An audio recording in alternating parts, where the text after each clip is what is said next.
President Yoon is set to visit the Czech Republic after the Czech government chose a Korean company as the preferred bidder to build 2 nuclear power units in the country. Despite legal concerns over completing the project, Yoon showed confidence, saying there is no need to worry. The U.S. Federal Reserve lowers its key interest rates by 0.5 percentage point in a bid to head off an economic slowdown. This is the first time in over 4 years that the central bank has cut the benchmark interest rates. North Korea claims that it has successfully tested a new type of tactical ballistic missile carrying a super-large warhead that weighs 4.5 tons. The regime said the test was led by its leader Kim Jong-un, who called for stronger conventional weapons and nuclear capabilities. Welcome to our noon edition of Arirang News. We start as President Yoon Suk-yeol is set to begin his trip to the Czech Republic. Since the designation of preferred bidder for 2 nuclear power plants, Czech President has invited President Yoon to visit. Yoon is set to work on closing the deal for the 2 nuclear reactors, as well as expanding cooperation in general. Our top office correspondent Kim Do-yeon explains in detail. Seeking to help close a deal between Korea hydro and nuclear power and the Czech Republic, President Yoon Suk-yeol embarked on a visit to the European country on Thursday.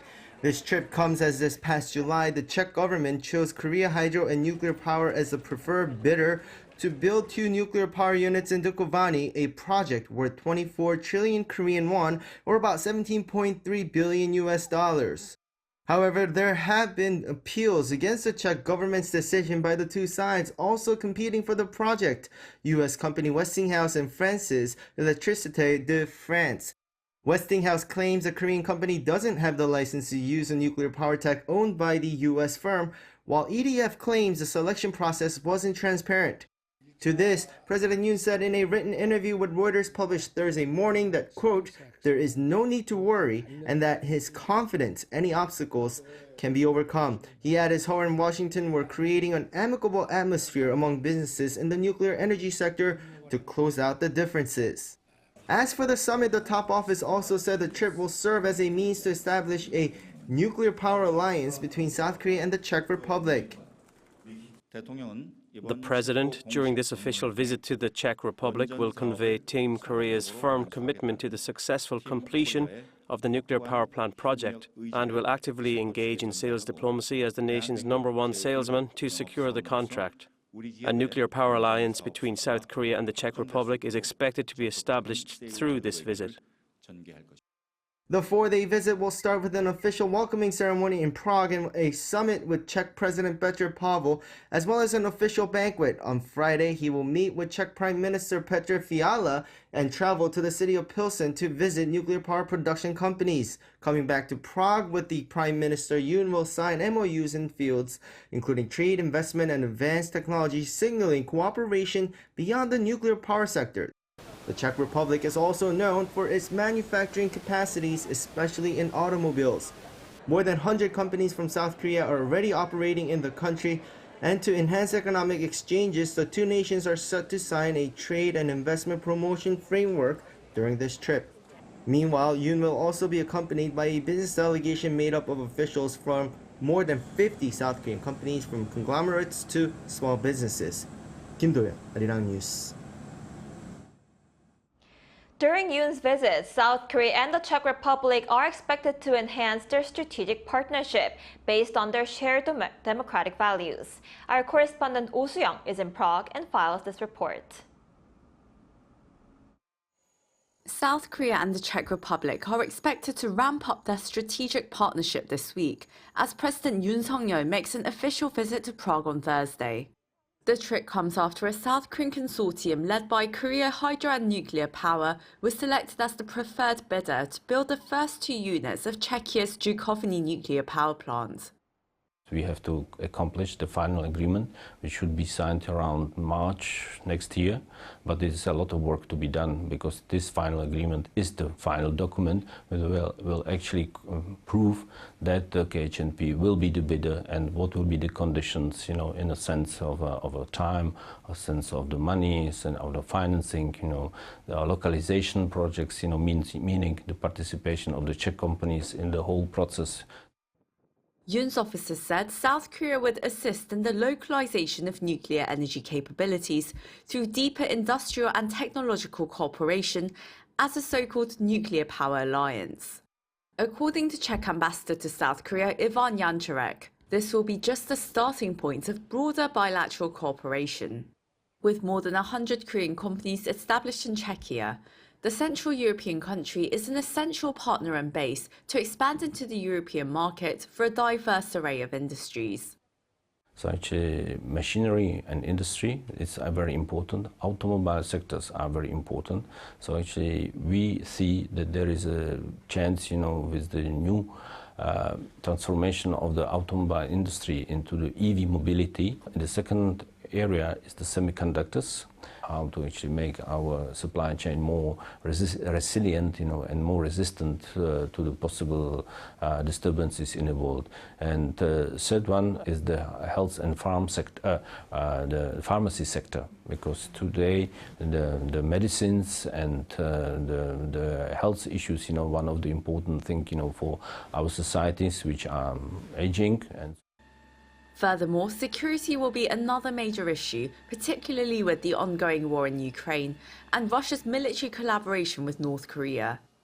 So, unfortunately, we see that the security in the Euro-Atlantic area is linked to the security in the Indo-Pacific area. So that was why, we have to cooperate, and we have to do things together.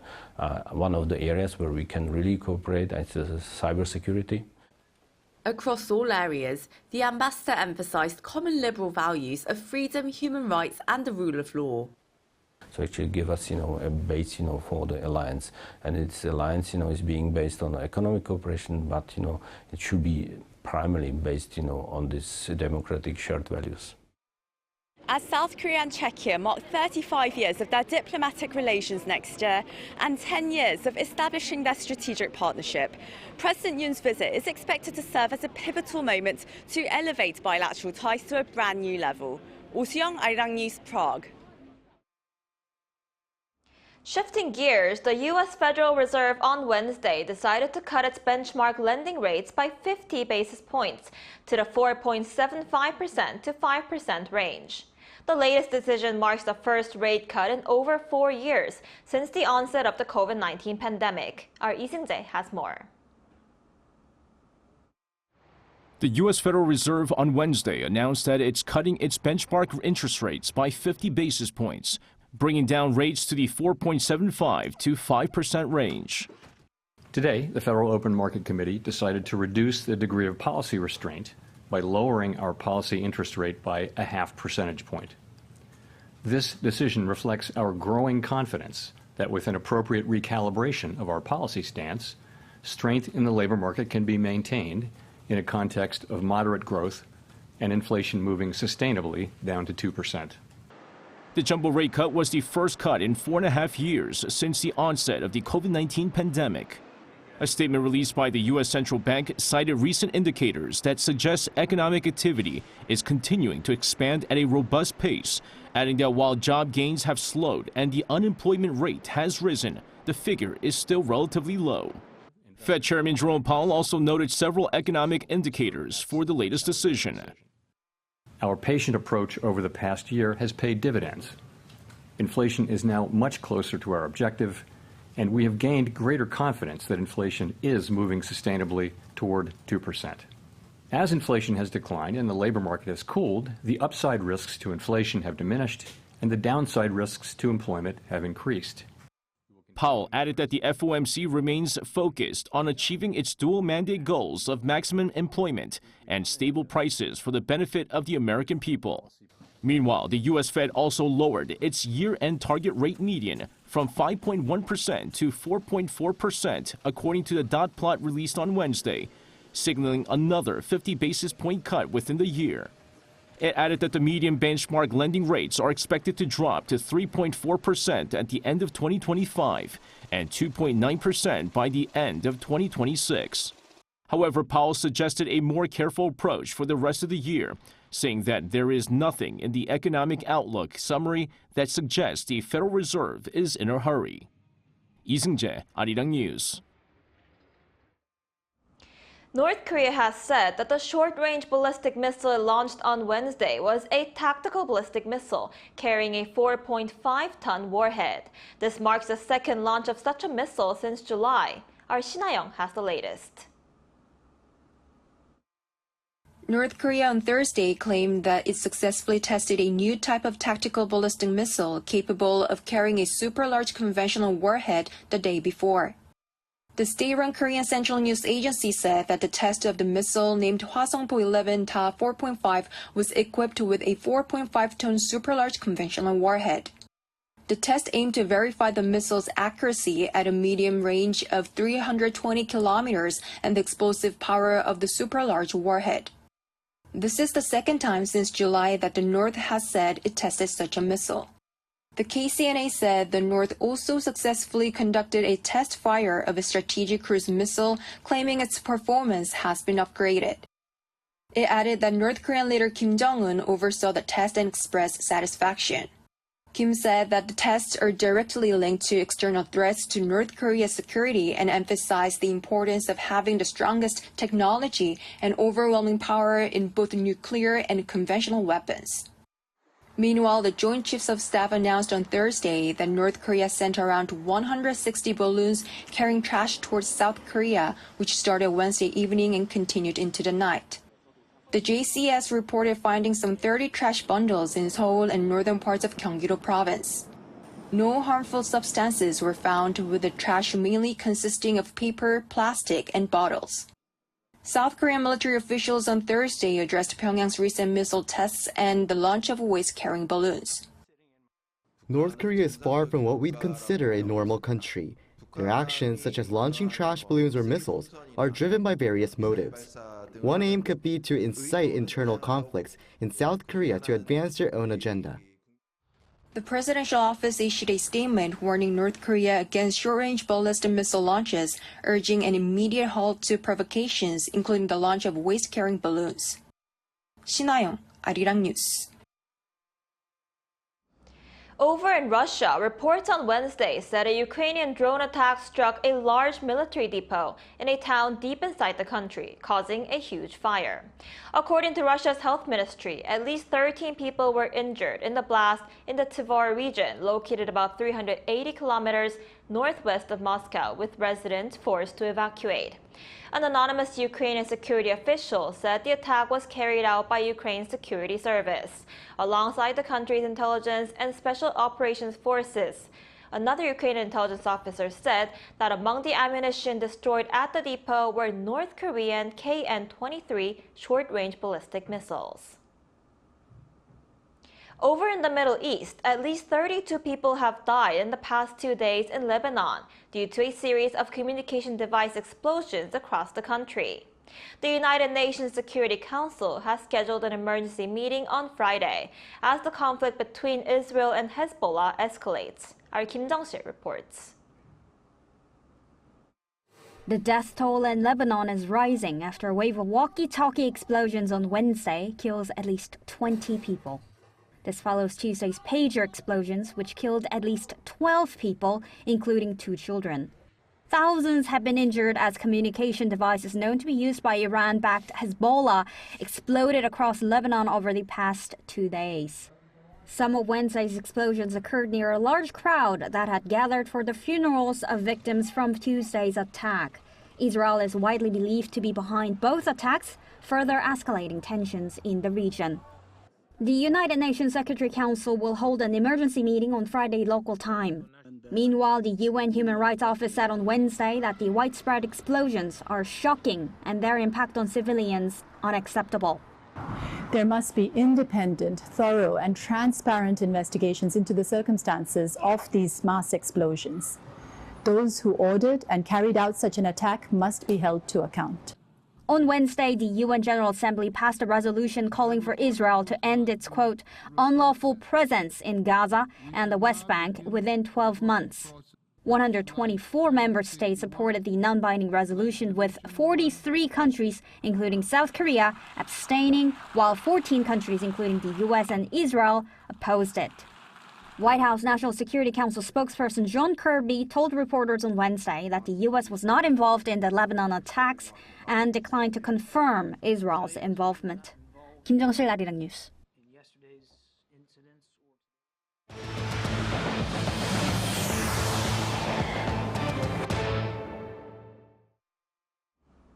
New data shows that among young people who have not been employed for more than 3 years, over 80,000 of them are considered NEET, that is, not employed in education or in training.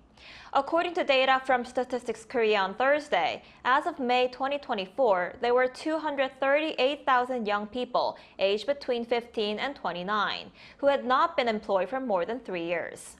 Among them, 34.2%, or 82,000, fall into the NEET category, the largest group among unemployed youth.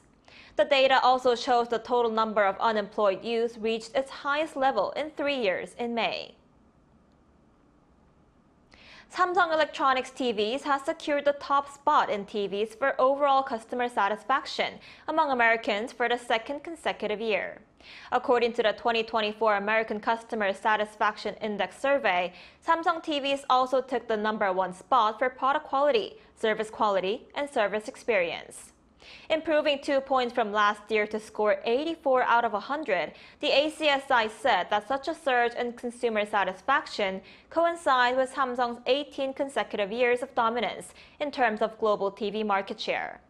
Research by Samsung showed that a key factor in its success in the TV and home appliance industry is its robust and cutting-edge customer care service.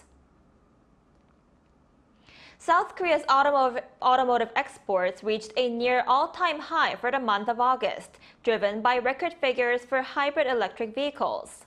According to data released by the Ministry of Trade, Industry and Energy on Thursday, the total value of auto exports reached $5.1 billion last month, making the total value of auto exports so far this year the highest ever recorded between January and August. This comes as HEV exports came to $1.07 billion, a record high for the month of August. However, the total value of auto exports last month fell on year, with the Trade Ministry attributing the decline to facility renovations at Kia and GM Korea plants and partial strikes due to wage negotiations at GM Korea.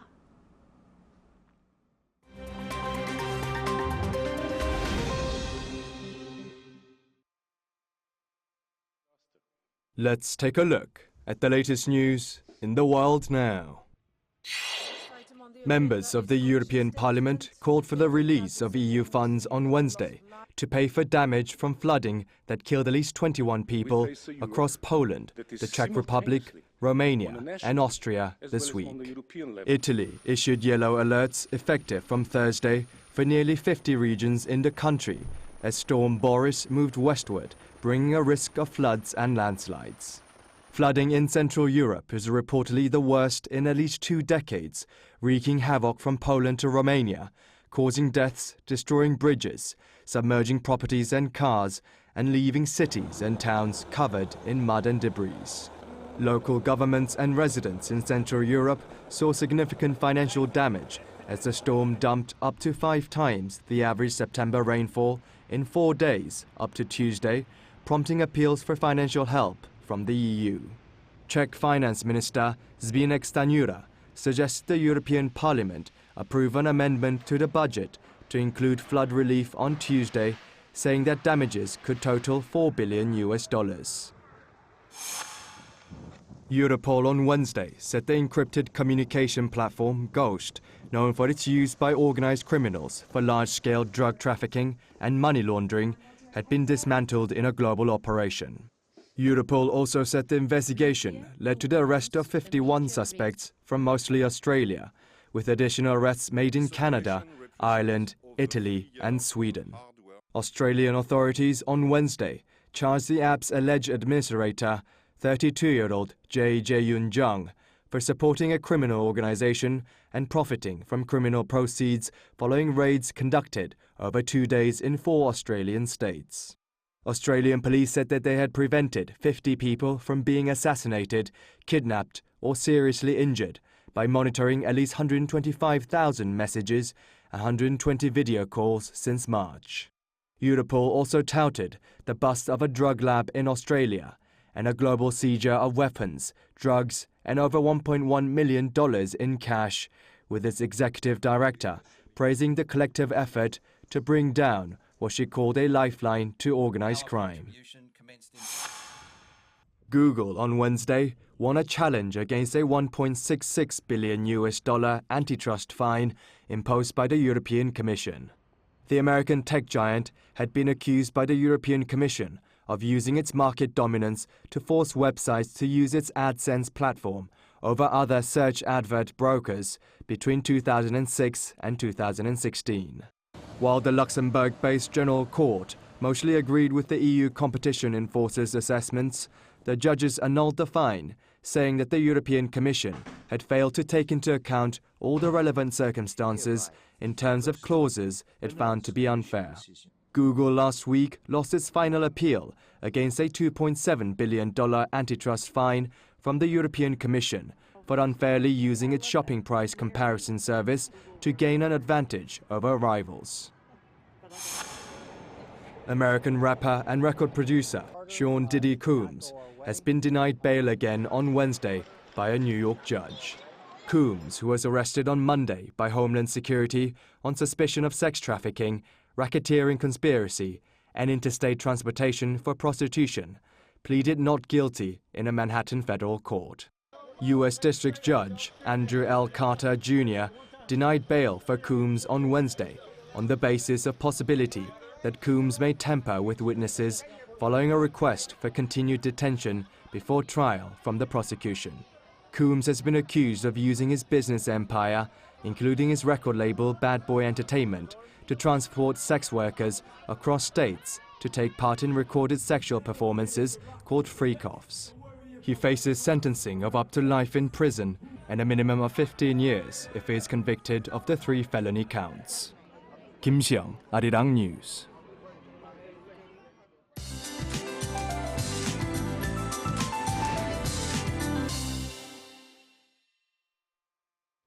Good afternoon. A midsummer-like Chuseok holiday this year made outdoor traditions and travel extremely challenging. And for today, we're expecting more of the same with heat alerts in place for most parts of Korea. And making it feel even more summer-like is passing rain. And especially for the capital and inland regions, we could see up to 60 millimeters of heavy passing showers. But relief is on the way. There is a heavy nationwide rain in the forecast to bring autumn to the country. Rain that starts on Jeju today will spread nationwide by tomorrow and continue into Saturday. But the capital area could see up to 120 millimeters of downpours. Then we can finally start to live without an air conditioner from the weekend. Morning lows should go down to the upper teens here in Seoul. But this afternoon looks like being a scorcher with a high of 33 degrees Celsius here in the capital. Daejeon, Daegu will be topping out at 35 degrees. Now that's Korea for you, and here's a look at the international weather conditions.